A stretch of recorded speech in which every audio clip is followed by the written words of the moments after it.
Fala pessoal, tudo bom? Hoje a gente está com o Pedro Simonetti aqui da Giant, a maior gestora quantitativa da América Latina. Descobri isso agora, sabia que era gigante, mas nem tanto.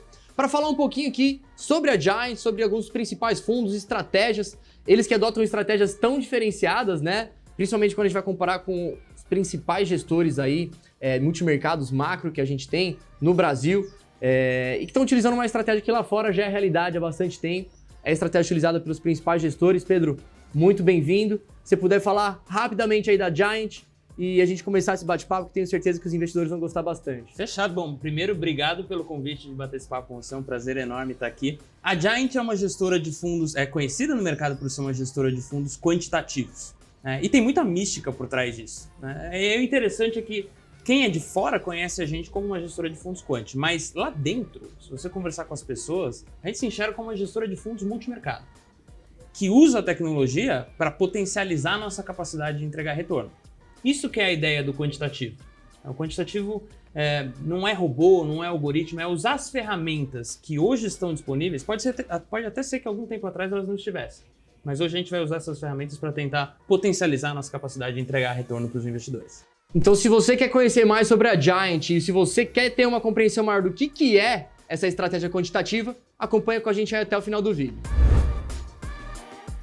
Bom, pessoal, acho que o que todo mundo quer saber aqui, principalmente, é o que é uma estratégia quantitativa, né? Então, assim, todo mundo já ouviu falar de análise fundamentalista, de análise técnica, mas existe também a análise quantitativa, não sei se chamar de uma análise quantitativa, mas a estratégia quantitativa. Se você puder começar falando exatamente do que é isso, porque é o que fez a Giant crescer, né? Que é a antiga Visia, se você já conhecia, eu já alocava nesse fundo, hoje chama Giant. Se você puder falar um pouquinho aí sobre o que é isso. Fechado, vamos lá. Eu sempre gosto de explicar o quantitativo fazendo uma analogia.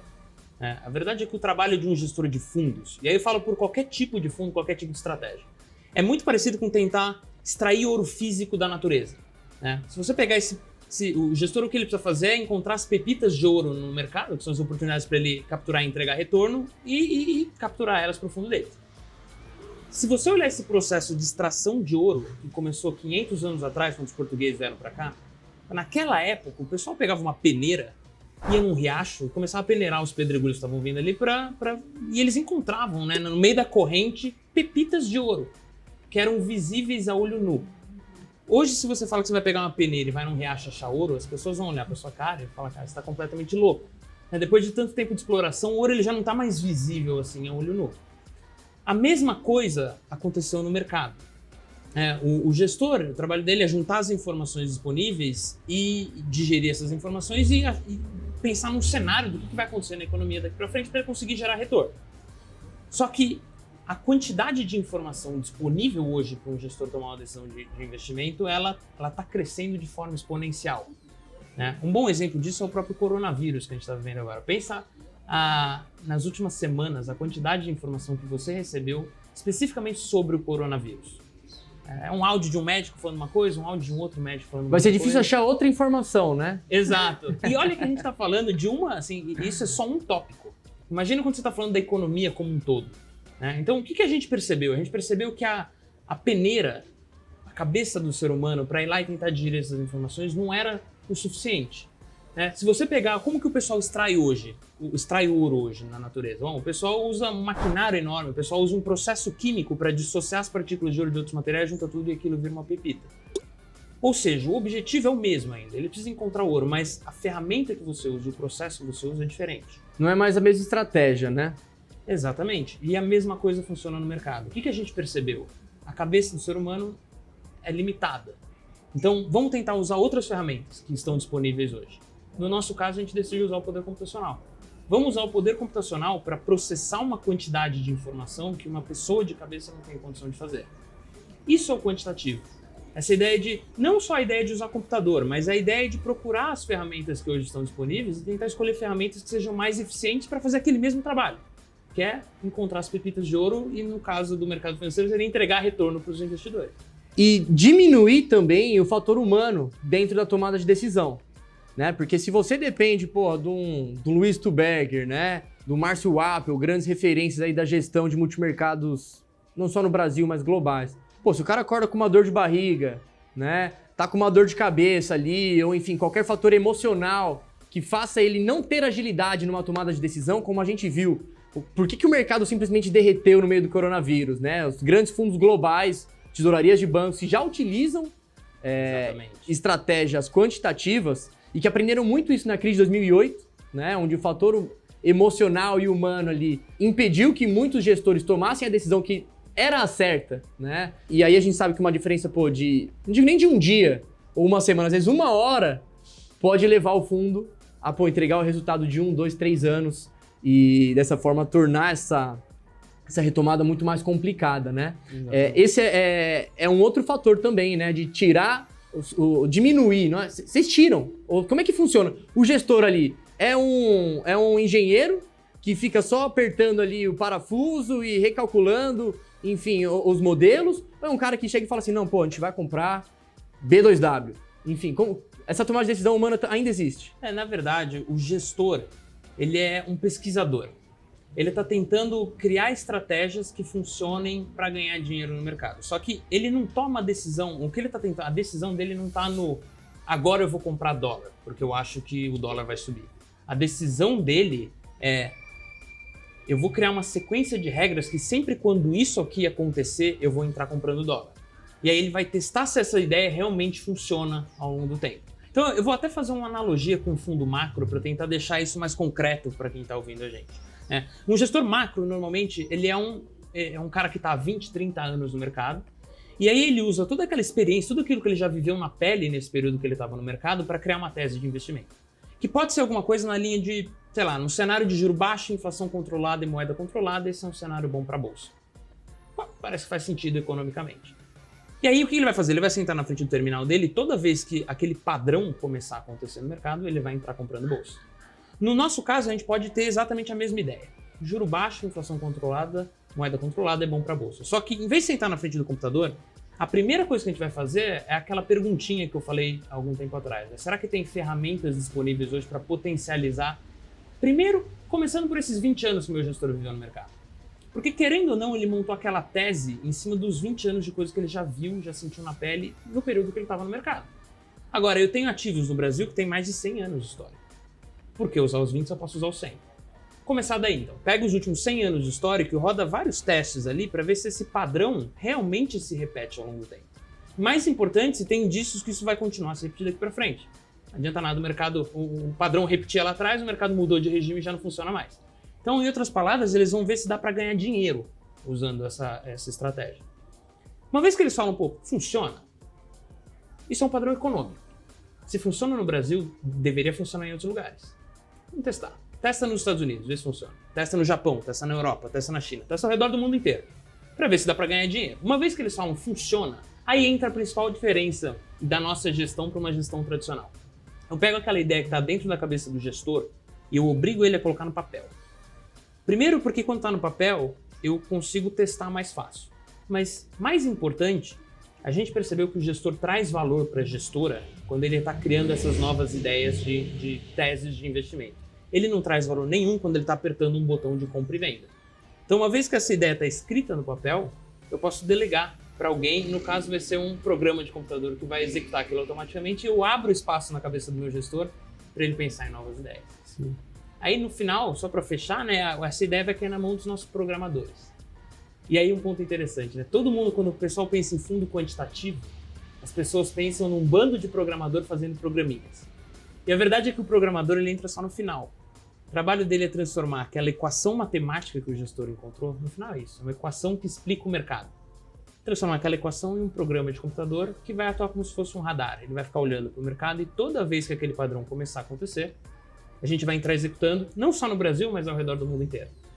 Faz sentido? Isso para todas as classes de ativo? Para todas as classes de ativo. A gente opera as duas famílias de fundos que a gente tem na casa, elas operam bolsa, juros, câmbio e commodities ao redor do mundo inteiro. Mais de 20 países. Algo que chama atenção na Giant hoje é que a gente vê uma correlação de quase 100% em boa parte dos fundos multimercados, dos grandes multimercados, ou seja, tá todo mundo comprado em juros, em bolsa, vendido em dólar, aquela história que o padrão multimercado brasileiro.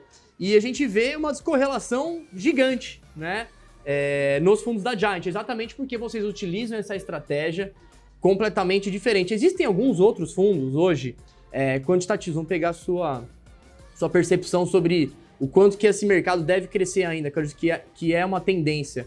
Mas é legal ver essa descorrelação, ou seja, enquanto outros fundos estão indo para baixo, a Giant pode estar indo para cima e vice-versa, né? Mas então, para a gente levar e deixar mais claro o quanto que essa estratégia é efetiva, né? No meio dessa pandemia toda, qual que foi o resultado da Giant nos últimos 12 meses? Boa, eu vou dar o resultado dos 2 fundos carro-chefe de cada uma das nossas estratégias, né? Cada estratégia tem 2 fundos dentro dela, tem um que é o carro-chefe e um que tem um pouquinho menos de volatilidade. Mas na estratégia do Zaratustra, que tem o irmão Darius, ele tá, acho que quase 9% para cima esse ano. Foi super bem durante o coronavírus. Do lado do Sigma, o Sigma tá 8% para cima esse ano. E eles são estratégias completas, eles são quase que opostos. Eu vou até explicar um pouco melhor sobre isso, mas a gente está conseguindo se sair muito bem. Inclusive o Zara, a gente estava fazendo um teste faz pouco tempo atrás, algumas semanas atrás. O fundo tem quase 9 anos agora. Se você pegar o resultado desses últimos 9 anos, dos fundos multimercado, ele é o fundo com maior retorno absoluto nesses últimos 9 anos. Caramba, de todos os fundos multimercado. 9 anos, eu não sabia nem que tinha tudo isso de tempo e nem que tinha sido o melhor multimercado no período. E a estratégia mudou de lá para cá? Muito. E esse é um ponto muito legal, né? Porque qualquer estratégia para ganhar dinheiro no mercado, e aí eu falo para qualquer gestor de novo, o que você tem que fazer é comprar barato e vender caro. Ou seja, você está explorando uma ineficiência de mercado.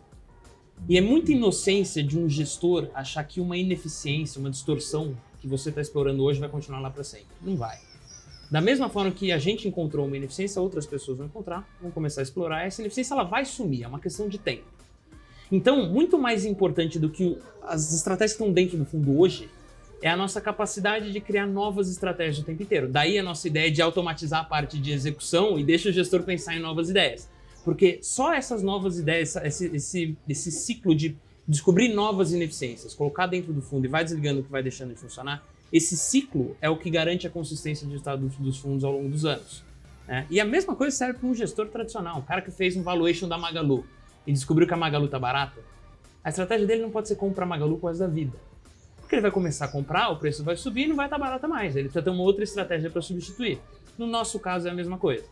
Então, falando dos nossos fundos, se você pegar o Zara lá no começo e comparar com o fundo de agora, é quase como comparar aquele Nokia indestrutível, sabe? Aquele celular que todo mundo tinha antes, com um iPhone 11. É um fundo completamente diferente.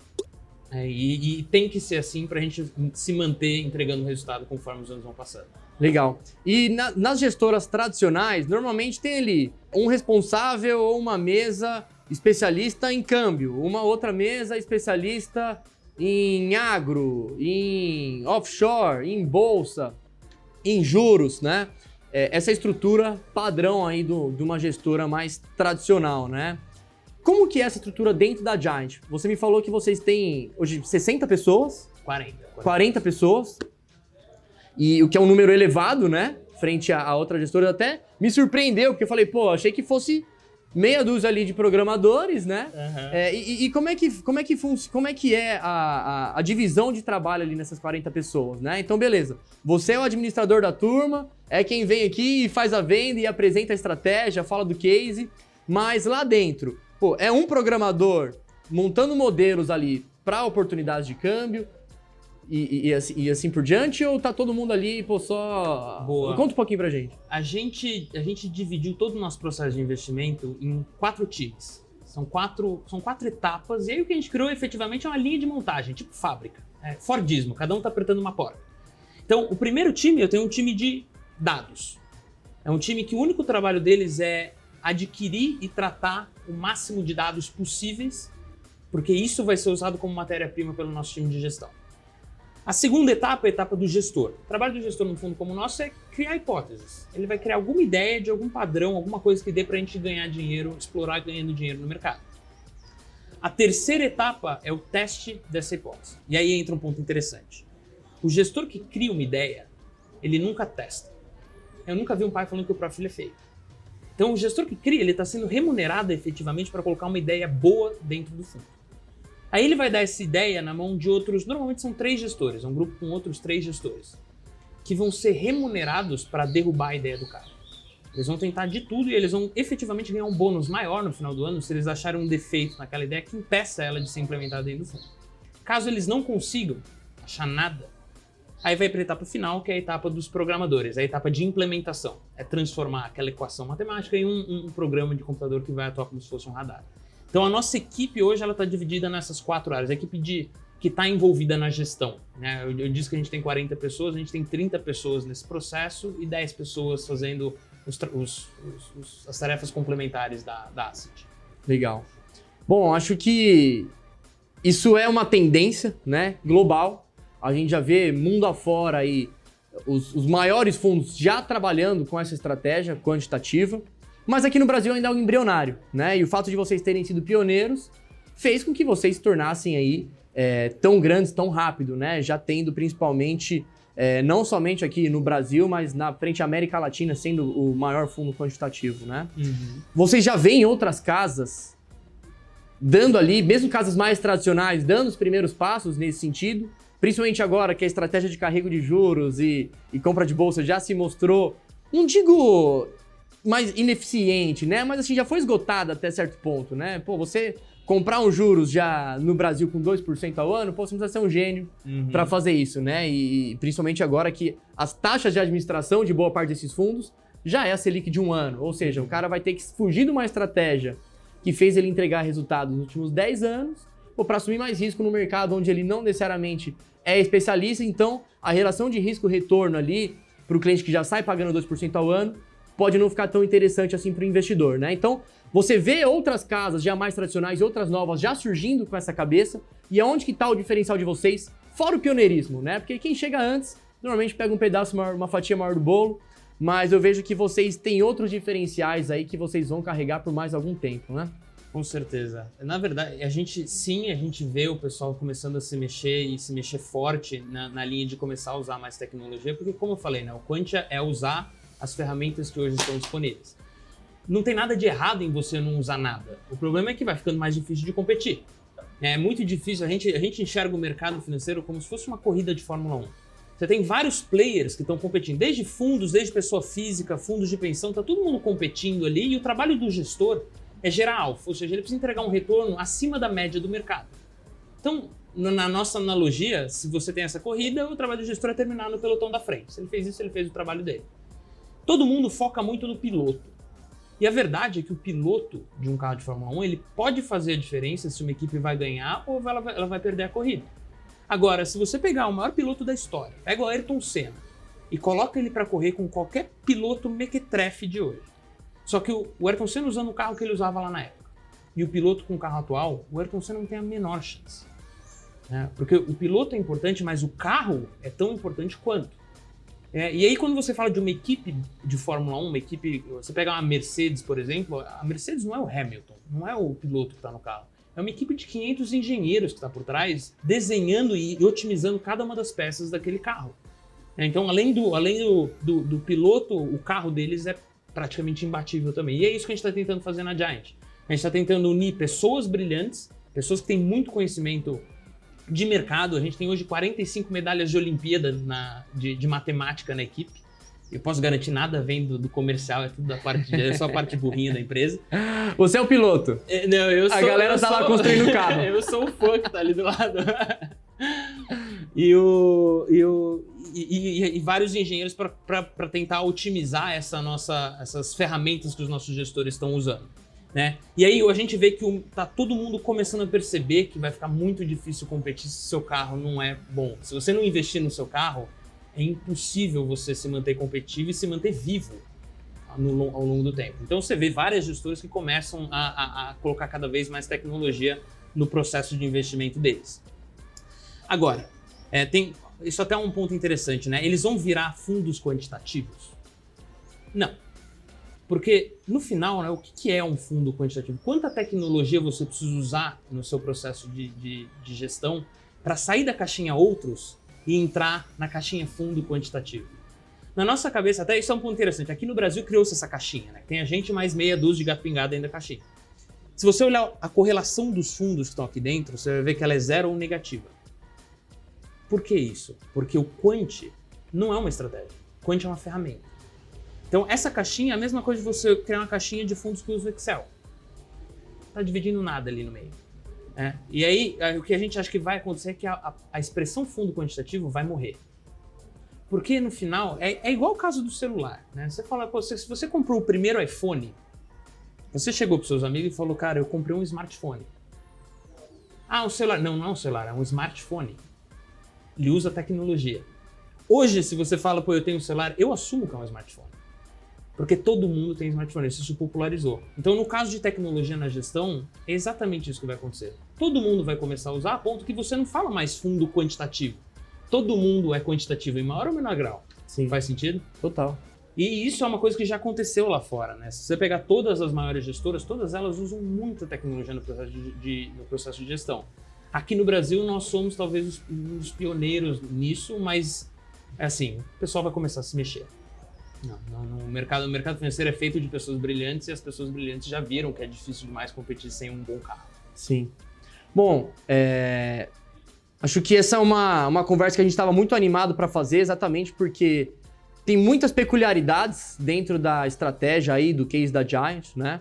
A gente aloca bastante no fundo exatamente por ver essa descorrelação e hoje a gente tem muito investimento, principalmente no exterior e pensando em investimentos alternativos, né? Que fogem do tradicional de você comprar uma renda fixa, e nós já fomos um escritório que trabalhou quase que exclusivamente em renda fixa e hoje se vê forçado a trabalhar com mais risco e nos damos bem com isso, exatamente porque a gente sempre vai entender exatamente o que o cliente precisa, qual o objetivo e vai entender, na outra ponta, o que o gestor está fazendo, né? Então não é simplesmente a gente pegar lá, e muito investidor faz isso, né? O cara fica a vida inteira construindo um patrimônio, chega no momento de se aposentar, olha lá qual foi o retorno nos últimos 12 meses, bota toda a grana lá, nem imagina que, hoje você tem que olhar qual que é a tendência, não ver qual que é o histórico. O cenário mudou tanto e o coronavírus, né, toda essa pandemia intensificou esse processo de mudança tecnológica e aqui a gente vê um grande parceiro que já vinha se preparando e agora, sem dúvida, está surfando esse momento aí de maneira, enfim, espetacular, né? E esse resultado todo que vocês têm conseguido, é super bonito de ver, enfim, uma estratégia nova, algo que, como o Pedro comentou, lá fora já é realidade, mas que aqui, grande parte das gestoras ainda estão começando a dar os primeiros passos nesse sentido. E o nosso trabalho aqui como assessor de investimento é de estar em contato com o Pedro e outras gestoras, entendendo exatamente como que eles estão tomando a decisão, da onde que está vindo o resultado e, mais importante, da onde que o resultado futuro virá, né? Porque não dá para ficar olhando para o retrovisor, né? A gente tem muito essa cabeça, de sempre estar olhando para a brisa. E aqui, como eles têm essa estratégia de identificar tendências e aí a coleta e análise dos dados, primeiro você tem que saber que dados você está olhando, né? Não adianta você ter uma base de dados infinita se você não souber filtrar exatamente ali o que interessa para o gestor tomar a melhor decisão. Inclusive, tem um estudo muito legal que a gente fez na semana passada, que os gestores estavam mostrando lá pra gente, que eles pegaram os maiores fundos da indústria 10 anos atrás. E aí eles estavam usando os índices, era o IHFA e o FMM que eles estavam olhando, que são índices que pegam os maiores fundos multimercado da indústria. E se você olhar a composição no final de 2009, 60% dos fundos que eram os maiores fundos naquela época, 10 anos atrás, não existem hoje mais. As gestoras, os fundos fecharam, as gestoras, várias delas deixaram de existir. E aí, uma das coisas que a gente sempre tenta fazer, por que a gente começou usando tanta tecnologia assim? Porque a gente via que estava todo mundo preso olhando o passado, olhando o que funcionava, aquele gestor que conseguia juntar as informações e escolher onde ele vai colocar o dinheiro dele, que as pessoas não estavam vendo que o mundo estava mudando rápido. E principalmente, acho que muito pautados única e exclusivamente no gestor. Exatamente. E não numa equipe com diferentes expertises, trabalhando de forma sinérgica, como é o caso que você apresentou aqui. Exatamente. Eu só até uma provocação para os investidores, para todo mundo que investe em fundos, que a pergunta não é qual é o melhor fundo dos últimos 3 anos. A pergunta é que fundos vão estar vivos daqui a 10 anos, né? Porque quando um fundo para de performar, normalmente ele começa a tomar resgate e eventualmente morre. Então, se ele morreu, é porque a performance não estava de acordo com o que os investidores esperavam. Então, sempre essa ideia de tentar olhar para frente e não para trás, né? Se ele ganhou dinheiro lá atrás, pouco importa. Porque a pergunta certa é o que ele está fazendo para continuar entregando resultado nos próximos 5, nos próximos 10 anos.